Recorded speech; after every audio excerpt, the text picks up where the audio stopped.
Since the release of Avatar: Frontiers of Pandora, it has been humbling to witness the engagement of our community of players. And listening to your feedback has fueled even further our drive to improve the game. That's why today, I'd like the team to put the spotlight on some of our latest title updates.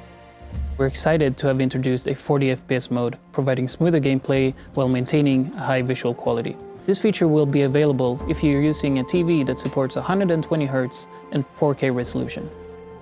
It's now easier to hit the weak points on M-suits, allowing you to stealth around like a predator and take out most of them in one hit. We have increased the time it takes for a unit to call for reinforcements, prioritized the closest, and ensured that only one unit will be making the call. We noticed that the low and medium combat difficulty settings were quite challenging for a lot of players. So we made some tweaks to make them more accessible, for example, by lowering the damage dealt by enemies. Not only have we increased the maximum riding speed of the dire horse, but we also made the riding speed be affected depending on what type of material you are riding on. On top of that, players can see animation improvements when riding at various speeds or when using their weapons.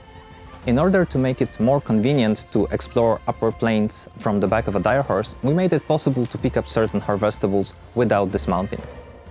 Using the system interrogation device, or SID for short, is now more intuitive. We have added visual representation of the signal frequency, as well as a prompt feedback on the screen when pressing too hard or too soft.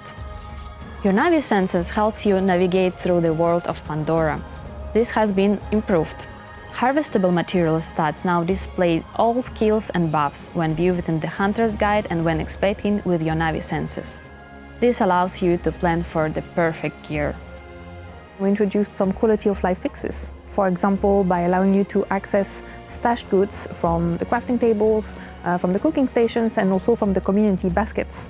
That means you no longer need to move materials from the stash to your inventory in order to use them. To keep you immersed in the game world, audio logs will now play it automatically when you pick them up in the open world. And when it comes to Apex challenges, which are those mini quests that you complete to unlock Apex skills, we've also decreased their difficulty by removing or simplifying some of their conditions. Our engineers have added support for motion aiming with DualSense controllers. After enabling the new setting, players are able to fine-tune their aim with subtle movements of the DualSense controller. And finally, we have implemented a number of additional polish and quality of life improvements to various interactions and haptic effects throughout the game. We remain committed to the game and look forward to delivering to you even more content with our upcoming 2 story packs. Thank you, and see you on Pandora.